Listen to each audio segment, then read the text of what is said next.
Retirement planning financial planning का एक बहुत ही महत्वपूर्ण पहलू है और आजकल जब रिटायरमेंट प्लानिंग की बात होती है तो अक्सर अर्ली रिटायरमेंट की बात की जाती है, यानी कि 45 ईयर्स से 50 ईयर्स के बीच अक्सर लोग रिटायर होना चाहते हैं अपने काम से। लेकिन किस तरह से यह संभव है और क्या अर्ली रिटायरमेंट सही है, तो आज मैं करूंगा इस पर चर्चा। नमस्कार, मैं हूं Pankaj Matpal, certified financial planner. 1990s में यूएस में एक मूवमेंट स्टार्ट हुआ, FIRE यानी कि fire stands for financial independence retire early. ये बेसिकली 1992 में पब्लिश हुई एक बुक योर मनी और योर लाइफ से इंस्पायर्ड था। FIRE यानी कि फायर एक ऐसा कॉन्सेप्ट है जहां पर यह माना जाता है कि किसी भी ऐसे व्यक्ति को जो इस कॉन्सेप्ट को फॉलो करना चाहता है, यानी कि जो 40 इयर्स की एज से पहले रिटायर होना चाहता है, उसे शुरुआत से ही अपनी टोटल अर्निंग का 50% से 75% तक सेव करना चाहिए और अपने रिटायरमेंट के लिए इन्वेस्ट करना चाहिए। और रिटायरमेंट के वक्त जो भी टोटल अमाउंट इकट्ठा होगा उसका 3 to 4% एनुअली विड्रॉ किया जा सकता है ताकि ये अमाउंट लाइफ लॉन्ग चल सके। हालांकि इंडिया में यदि बात की जाए तो मैंने ऐसा देखा नहीं है कि कोई 40 इयर्स इवन 50 इयर्स की एज में भी रिटायरमेंट लेता है। अक्सर देखा यह जाता है कि 60 इयर्स जो कि एक एवरेज रिटायरमेंट एज है, या हम गवर्नमेंट सर्विसेज की बात करें, इवन कॉर्पोरेट्स में भी 60 इयर्स की एक रिटायरमेंट एज रखी जाती है। और देखा यह जाता है कि रिटायरमेंट के बाद भी व्यक्ति कुछ पार्ट टाइम या even some time full time भी काम करता है। इसका कारण जरूरी नहीं है कि उन्हें पैसे की बहुत जरूरत होती है। यहां तक कि ऐसे गवर्नमेंट सर्वेंट्स जिन्हें पेंशन मिलती है वो भी 60 इयर्स की एज के बाद कुछ एडिशनल काम करना पसंद करते हैं। लेकिन यदि हम बात करें ऐसे लोगों की जो ये एम्बिशन रखते हैं कि उन्हें अर्ली एज में काम से रिटायर हो जाना चाहिए, तो क्या ऐसा करना सच में संभव है? पहली बात तो यदि हम इस कॉन्सेप्ट की बात करें जहां पर यह कहा गया है कि आप अपनी अर्निंग का 50% से 75% तक सेव करें, यह क्या प्रैक्टिकली संभव है?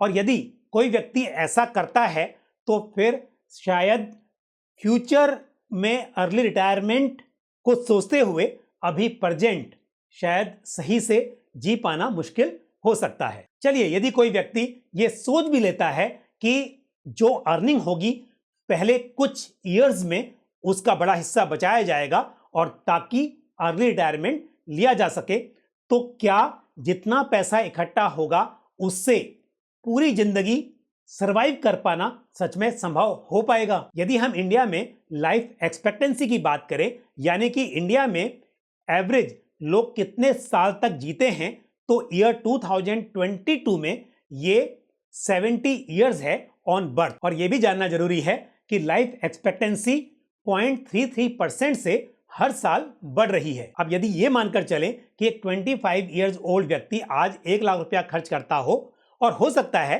कि एक 25 इयर्स का पर्सन आज सिंगल हो और वो इस तरह से खर्च ना भी करता हो, लेकिन हम देखते हैं कि एक मेट्रो सिटी में यदि आप रहते हैं तो 1 लाख रुपए मंथली एक्सपेंस बहुत ही नॉर्मल माना जा सकता है। और साथ ही ये भी जानना जरूरी है कि कोई व्यक्ति यदि अर्ली रिटायरमेंट की बात करता है तो इसका मतलब वो ये चाहता है कि जब वो रिटायर हो उसके बाद वो दुनिया घूमे, वो कुछ ऐसे काम करे कि जहां पे वो अपना शौक पूरा कर सके, यानी कि वो और भी ज्यादा खर्च करना चाहेगा इसके मुकाबले जितना वो आज खर्च कर रहा है। कोई व्यक्ति यदि अर्ली रिटायरमेंट की बात कर रहा है तो इसका मतलब ये नहीं है कि रिटायरमेंट के वक्त वो सिर्फ घर में बैठ के जीना चाहता है।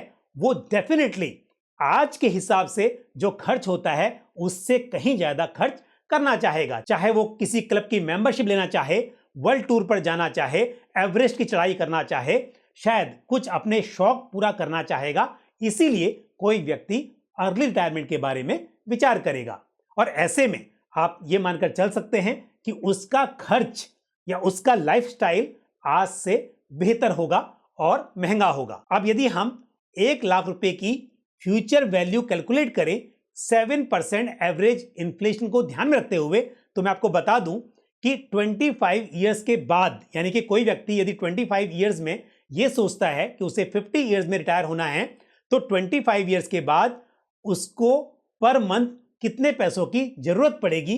तो अगर मैं सिंपल एक फ्यूचर वैल्यू कैलकुलेट कर रहा हूं और यह आती है करीब 5.5 लाख रुपए, यानी कि 1 लाख की फ्यूचर वैल्यू 25 ईयर्स के बाद 5.5 लाख करीब करीब हो जाती है। लेकिन बात यहीं पर खत्म नहीं होती। यदि कोई व्यक्ति प्लानिंग कर भी ले कि आज से 25 साल के बाद, यानी कि 25 साल का व्यक्ति 50 साल की उम्र में 5.5 लाख रुपया महीना पाना शुरू कर ले, तो भी इससे बात नहीं बनेगी। क्योंकि यदि हम बात करें 75 ईयर्स की एज पर, यानी कि आज से 50 साल के बाद या रिटायरमेंट के 25 साल के बाद, और सेम 7% का हम इन्फ्लेशन ध्यान में रखें, तो ये आज का 1 लाख रुपया हो जाएगा लगभग 29.50, यानी कि 29.5 लाख के आसपास। तो महीने का खर्च 29.5 लाख रुपए, उसके लिए रिटायरमेंट के वक्त कितनी बड़ी पूंजी जुटानी होगी।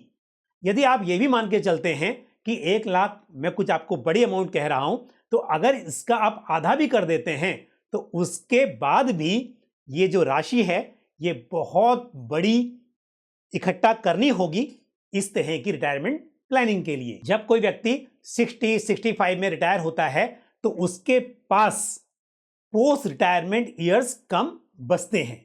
लेकिन यदि रिटायरमेंट अर्ली होगा तो पोस्ट रिटायरमेंट ईयर्स ज्यादा होंगे और इसके लिए बड़े अमाउंट की जरूरत पड़ेगी। वैसे तो ये बहुत अच्छा लगता है कि अर्ली रिटायरमेंट लिया जाए और उसके बाद दुनिया घूमी जाए, अपने शौक पूरे किए जाएं, लेकिन हो सकता है कि यदि जल्दी रिटायरमेंट लिया तो ये बहुत बड़ा ब्लंडर भी हो सकता है। हो सकता है कि कुछ साल काम ना करने के बाद इस तरह के व्यक्ति को दोबारा से कोई काम ढूंढना पड़े और जो पूंजी इकट्ठा की थी वो लंबे समय तक ना चल सके। तो आप करना क्या चाहिए? मेरे हिसाब से किसी भी व्यक्ति को अपने इनिशियल ईयर्स में 50% to 75% पैसा सेव करने की बजाय मिनिमम 25 to 30% सेविंग के बारे में जरूर सोचना चाहिए और इस सेव किए हुए पैसे को बहुत ही अच्छी तरह से इन्वेस्ट करना चाहिए ताकि समय के साथ ये पैसा बढ़े। इससे ये होगा कि 45 या 50 ईयर्स की एज में आपके पास एक अच्छी खासी राशि इकट्ठा हो जाएगी। आप ये ना सोचें कि आपको 60 ईयर्स से पहले रिटायर होना है, लेकिन यदि आप पैसे सेव करेंगे और स्मार्टली उसे इन्वेस्ट करेंगे तो 45-50 ईयर्स की एज में आपके पास एक अच्छा खासा अमाउंट इकट्ठा हो जाएगा।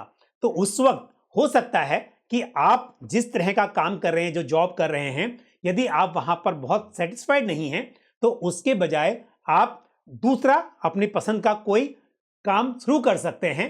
तो आपको एक फाइनेंशियल सपोर्ट जरूर मिल जाएगा क्योंकि आपके पास एक अच्छी खासी राशि इकट्ठा हो चुकी होगी। लेकिन आप ये सोचकर कि अर्ली रिटायरमेंट लेकर और फिर जो पैसा आपने इकट्ठा किया है उससे आपको लाइफ लॉन्ग जीना है, उस पर सरवाइव करना है और साथ ही आपको अपने शौक भी पूरे करने हैं, ये शायद एक बड़ी मिस्टेक हो सकती है। और सिर्फ बात घूमने फिरने या अपने शौक पूरे करने की नहीं है।